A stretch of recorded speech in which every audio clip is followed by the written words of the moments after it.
Okay, so welcome to another guide on this channel, and this one is about the DIGITAKT or DIGITAKT MIDI tracks. Now, everything on this guide is in chapters, so if you look at the description or the timeline, you can jump to a section or skip the ones you don't want. So if you like this, please like and subscribe, and if you have the money and you want to buy me a coffee, you can. Go to the links at the description. So on this one, we will just talk about the 8 MIDI tracks that you get right here. I'm not going to discuss everything, all the other functions that we have on this device, because I already created videos for that. You just can go to the cards or check the links at the description, and you will find links for the other sections of this device. Okay, so you get 8 MIDI tracks, right? The 9, 10, 11, 12, 13, 14, 15, and 16. All of them are MIDI tracks. The other ones are just, the usual soundtracks that you get with the device. With the MIDI tracks, you can trigger notes, you can trigger chords up to 4 notes, and you can control the velocity, probability, you can do pitch bend, aftertouch, so you can still do, pretty much everything that you do with the other sounds. You can do, in terms of locking, you can do param locking on the MIDI tracks if you wish. Now, you can use the MIDI tracks in different ways. It depends on how you connect your device. In this case, what I'm doing, I'm connecting the MIDI out to someplace else. Now, in this case, this could be, in your scenario, could be a splitter. Or maybe you could go to a synthesizer, right? You can do that.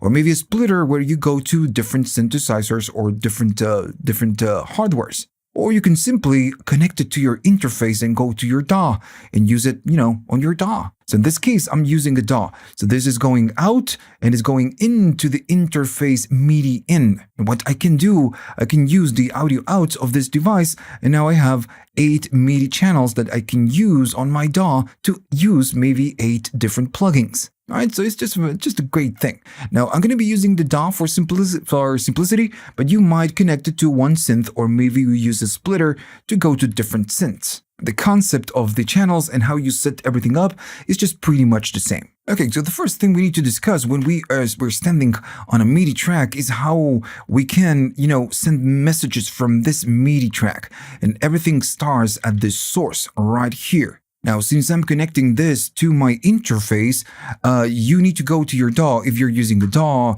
and recognize the Digi or DIGITAKT as a device. So if I just show you, I'm using Bitwig. Right here, I created a controller. It says DIGITAKT. This is the name I've added. And it's just listening to whatever that goes into my audio interface, which is a PreSonus interface. Since now my DAW is recognizing the DIGITAKT and is listening to the MIDI out of this, remember it's out to the in of your interface or whatever odd thing that you're using, this is ready to send messages. So if I go to a track, right here I'm creating a track, if I play something and I show you the DAW, notice that the sounds go up on the first channel, but on the second channel, it's just empty. But if I go to the configuration right here, we get the DIGITAKT, and then we have the 16 channels available for the DIGITAKT, right? So we can just choose the channels. Now, the problem is now, how can we set up the different channels on the device? So like I said before, everything starts on this with the source, and I'm standing on the number 9. So right here you get the channel, the bank, and you can select a bunch of things, but they are just like crossed, so you cannot use them. So to enable the channel, so we can select the channel for this MIDI track, you need to go to function, and then the data entry, you just need to tap it, and it's going to enable this. If you move it, it will not enable. You need to tap. Now right here, it's going to give you all the channels that you can use. And you need to select the channel where you're going to be spitting MIDI from, this track.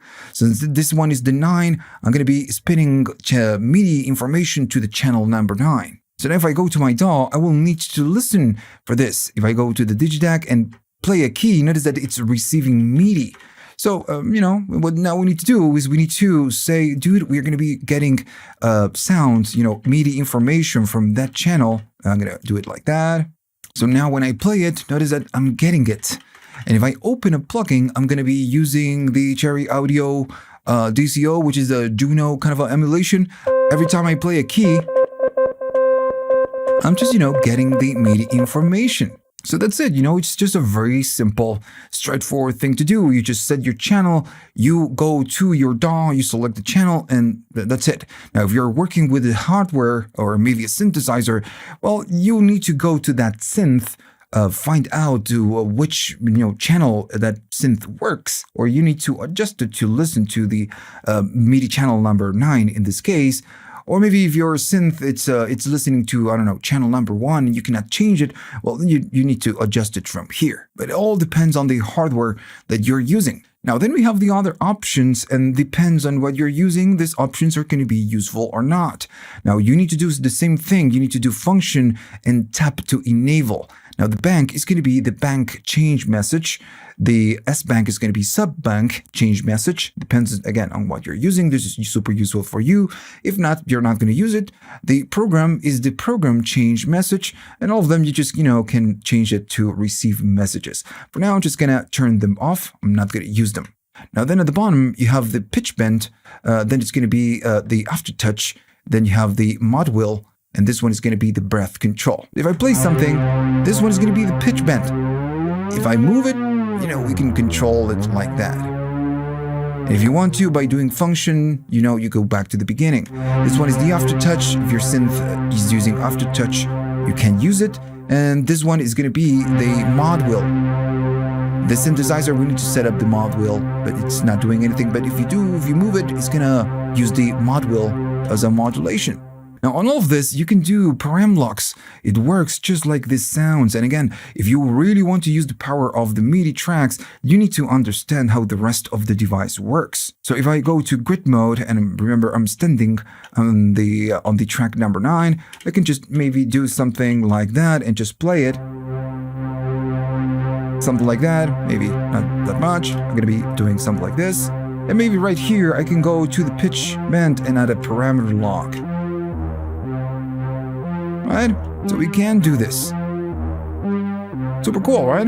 So when we add a trigger or we just play it, we just can hear one single note. So all of this is going to be happening, on the trigger section. Now, you can still go to function and do track, and you're going to be enabling the chromatic mode. And you can play, remember, up to 4 different notes. So if you're recording live, you can just use your keyboard and just record that way. The other options right here are very, very simple, and you get the same options you're going to get out of the chromatic mode.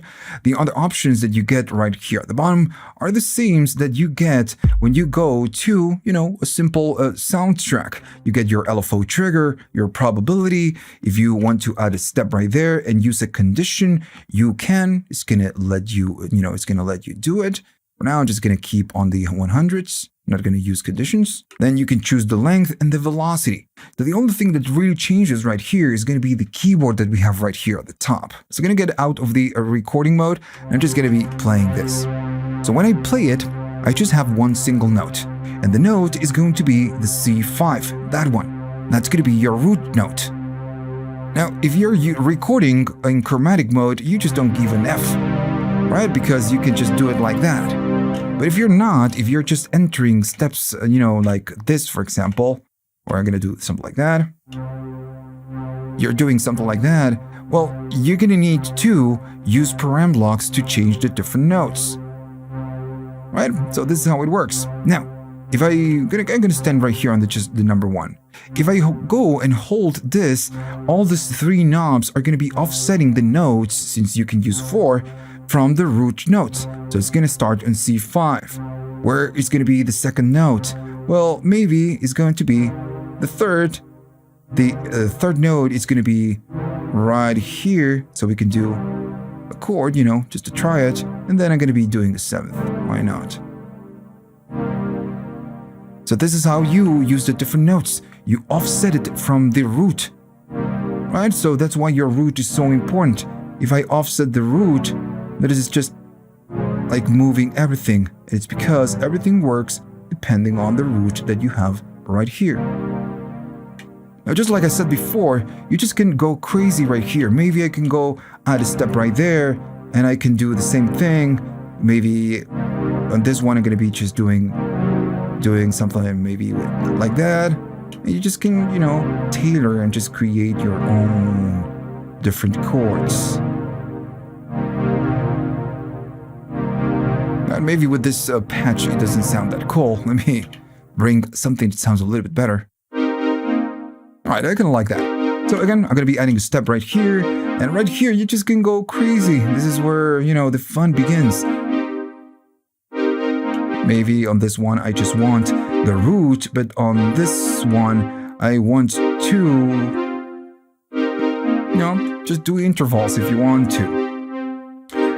This one, maybe I'm going to be going an octave down or something like that. Since we are on C, I'm going to go, and I'm going to be adding a trigger right here. And I guess at this point, you get the idea. I'm going to be going one up, and this one is going to be around there. And just like that, you just program your whole pattern, by doing param blocks, but changing, to different chords, and so on, and so on, and so on. So the next thing, besides the source and the trigger, which is super important, is going to be that you can send CC messages to whatever it is that you're using. If it's a hardware synth, well, you will need to go to the manual and just check which CC is going to control filter or, whatever. You just need to go to the manual to that hardware. When you're using a DAW, you just can do MIDI learn, right? So right here, if I go to the filter, this is where we're going to be, adding all those CCs and modulating. But the thing is that you need to select which CC message, in this case, the channel number 9 is going to be spitting out. So if I go to the amp, this section is where you select the CC message. So by going here, you just can go all the way up, and at some point, notice it says CCs, and at the bottom, you get the number. So this, again, it's going to output CC messages, and right here, you just select whatever number you would like to use. And this is the same for all the other controls, right? So you just need to make a selection and just select the CC that you want to configure for the other device to listen. So once you do this, you are able to go to the filter, and whatever you do here is going to be outputting information, or CCs in this case, to whatever number that you're selecting right here, whatever CCs that you have right here. If I go to filter, how can we enable this? It's the same way than before, function, and I'm going to be maybe bringing the first one. So now this can be modulated. I'm going to be doing something like that. We can go up and we can go down. Now, you need to remember that all of this depends on the value that you're trying to modulate. If the knob is all the way down and we are trying to control the filter of a synthesizer, if it's all the way down, you're just going to be chopping the whole sound. Nothing is going to come out. So maybe keeping this value all the way up, because it's the filter, is just a good idea, right? Now, if I go to my DAW and do some MIDI mapping, this is very simple, depends on your plugin and your DAW. I'm going to go to MIDI, and the only thing you need to do is just MIDI learn. I'm going to be learning, and I'm going to be modulating maybe the frequency. And now you need to move the knob where you want to, assign it. And there you go, it's just assigned. So I'm going to stop learning, and I'm going to get out of this mode. And now when I move this knob, it's going to be controlling the frequency, right? It's a pretty simple thing to do. Now, just like before, you can just map whatever you want right here, but you can do param blocking or just control, the frequency of the whole, synthesizer with this knob. Pretty easy to understand. Now, what if we wanted to do some parameter locking? Well, yeah, you can. I'm going to go here. The value is going to be like that. Maybe on this one, it's going to be a little bit less. And we just get, the same possibilities that we get when we use sound logs and not sound logs, param blocks. Right? We get the same thing, which is really cool. I can even go right here and do a param block for that one, that it's not a trigger. And again, you need to understand how the device works in order to, make use of this. Right? So that's it pretty much, you just select your source, map it to whatever MIDI channel you want to map it, you select your trigger if you want to, you use the chromatic mode, and that's it, it's just gonna work. If you want to control some of the params with CCs, you can, right? Remember, on your hardware, you need to read the manual and see find out which CC controls what on your hardware. And that's pretty much about it. It's just a very simple thing. Now, then you get an LFO, and the LFO works just like a normal LFO when we use the sounds, right? It's just, completely the same. The only difference is that on the MIDI tracks, you don't get two LFOs. On the other sounds, you get one and you get two LFOs. But on the MIDI track, you just get, a single LFO. But everything else, in terms of the LFO, it just works exactly the same as the soundtracks. Okay, so if you like this and you learned something new, remember to like and subscribe. And if you want to buy me a coffee just to say thanks, you can go to the links at the description. You have links for PayPal, you have YouTube thanks, and you have Patreon. Maybe you can be a 1-month patron and buy me a coffee that way. Also, remember, I've recorded other videos about this device. Go to the cards or check the links at the description. All the videos are there. And if you're starting, with this device and you're just a little bit confused how everything works, you need to go to the one that says Deep Dive. On that one, I start from the scratch. I assume that you bought your device and you're new to the Elektron world, and I'm gonna take you all the way so you can understand how the device works. And then you can go, learn the MIDI and do the other things. But, you need to go there if you're starting with your first Elektron or your DIGITAKT. Right, so that's it. So see you on the next one.